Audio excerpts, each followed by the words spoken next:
Hey y'all, welcome to my channel. My name is Dee and this is Dee's Bookish Musings, where I'm sharing my love for reading at my own pace. If you are new here, welcome. I do invite you to subscribe down below. I would love to have you here. And if you are returning, thanks so much for supporting my channel once again. So I'm surprised that this came so quick. I've only ordered from Book Outlet once before, and it took maybe 2 weeks for that book order to come. So I'm really surprised at how quick that this one came. So I'm going to show you all the books that I got, and I only got enough for free shipping, $35 worth of books. I think with tax it came out to $37. I thought I would do this while I'm in the car getting ready to go on my 10K walk. So the first book that I want to show you is, oh, it's such a beautiful book. It's called The Gilded Ones. The Gilded Ones. Feels really good. This is a instant New York Times bestseller. This one is by Namina Forna. Okay, so this is, it says, it's haunting, brutal, and oh so relevant. A dark feminist tale spun with blood and gold must read. Fans of Children of Blood and Bone, Mulan, and the Dora Milaje from Black Panther are going to adore this one. So it does, that's all it says, y'all. So it says 16-year-old, oh, I scratched myself, y'all. Oh my God. So it says 16-year-old Decca lives in fear and anticipation of the blood ceremony that will determine whether she will become a member of her village. Already different from everyone else because of her unnatural intuition, Decca prays for red blood so she can finally feel like she belongs. But on the day of the ceremony, her blood runs gold, the color of impurity, and Decca knows she will face a consequence worse than death. Then a mysterious woman comes to her with a choice: stay in the village and submit to her fate, or leave to fight for the emperor in an army of girls just like her. They are called Alaki, near immortals with rare gifts. That's all I'm going to read. That sounds really interesting. So this seems like it's going to be a fantasy, a standalone fantasy. So it seems like one that I can get into. Oh my God, I cut myself. Oh, I don't have any alcohol. All right, so the next book I got was A Good Girl's Guide to Murder. A Good Girl's Guide to Murder. He did it, they say. Senior Addie Bell was murdered by her boyfriend, but I'm not so sure. By Holly Jackson. Pretty and popular high school senior Andy Bell was murdered by her boyfriend, Sal Singh, who then killed himself. It was all anyone could talk about, and 5 years later, Pip sees how tragedy still haunts her town. Now a senior himself, Pip decides to re-examine the closed case for her final project, at first just to cast doubt on the original investigation. But soon she discovers a trail of dark secrets that might actually prove Sal's innocent, and the line between past and present begins to blur. So that is A Good Girl's Guide to Murder.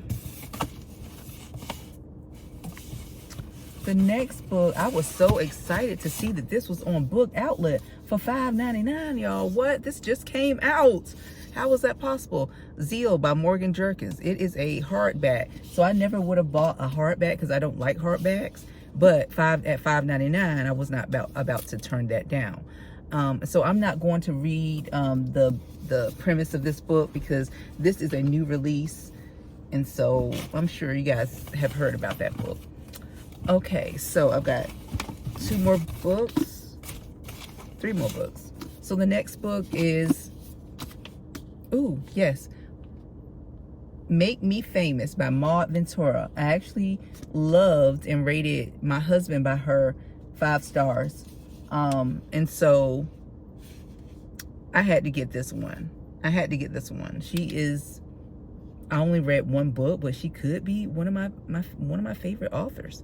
So it says, ever since she was a child, Cleo Lovent has had only one obsession, becoming a famous singer. To everyone's surprise but her own, she has overcome every obstacle and become a global superstar with millions of dollars, countless awards, and several villas to her name. But as any celebrity will tell you, getting to the top is one thing, staying there is another. Now 32 years old, Cleo is taking her first real vacation in years on a remote island with no one else in sight. With the nerve-ending spin cycle of her life finally on pause and no paparazzi peeking out from behind the coconut palms, she can work on her fourth album in peace. Except that with so much time to think, she can't help but ruminate on her past and how just 6 months earlier things started to go very wrong. So that doesn't really give me or say a whole lot, y'all. So I don't know. We'll see how I like that one.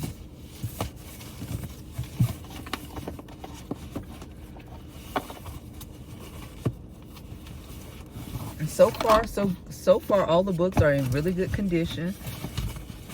They don't seem like they're used. So this next book is by someone I admire greatly. This is Stacey Abrams, writing as Selena Montgomery. Rules of Engagement. So it says love is a game of chance in this romantic suspense novel by New York Times bestselling authors and American politician and activist Stacey Abrams. I'm so glad I didn't park there because people are just parking like crazy. Okay, Dr. Riley Foster, an operative for a top secret intelligence organization, knows that her undercover work has its risks. So she doesn't hesitate when she's asked to infiltrate the terrorist group that has stolen lethal environmental technology. But when she's assigned a partner, brooding, sexy Adam Grayson, to pose as her lover, Raleigh discovers that the most dangerous risk of all is falling in love. So I'm excited to read this one. Now, I knew she was writing as Selena Montgomery a couple years ago, but I never bought one of her books. I don't know why. But I'm very intrigued how she writes, like getting into her creativity, right? Yeah, so I love Stacey Abrams. The next book is called The Prophet. The Prophet by Robert Jones Jr. Now this one, it's in good condition. It's just a little flipped up right here. No big deal. So it says Isaiah was Samuel's and Samuel's was Isaiah's. That was the way it was since the beginning, and the way it was to be until the end. In the barn, they tended to the animals, but also to each other's, transforming the hollowed out shed into a place of human refuge, a source of intimacy and hope in a world ruled by vicious masters.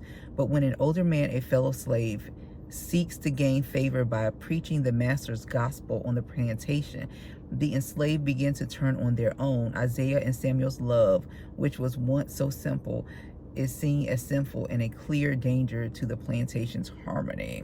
So this looks like this is going to be a queer romance on a slave plantation. So that should be interesting, right? That sounds very interesting. So this was Best Book of the Year by NPR, The Washington Post, Time, USA, and Entertainment Weekly. Okay, I'm interested in reading this. All right, so y'all, that is it. All the books that I purchased in the $5.99 sale. Did you purchase from this sale? Do you purchase from this sale often? I don't, just because I know I haven't even read probably one book from the first purchase that I made in the summer. Yeah, I went back to look and I did not read one book.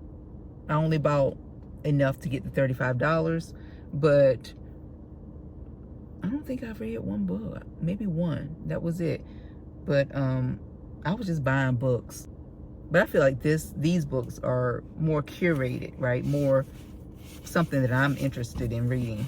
I don't know what I was doing. I bought some books that I guess I really was not interested in. I don't know why I bought those books. Anyway, so what did you buy? Did you purchase any of the books that I bought? Let me know that in the comment section down below. Thanks for watching, and I'll see you guys in the next video.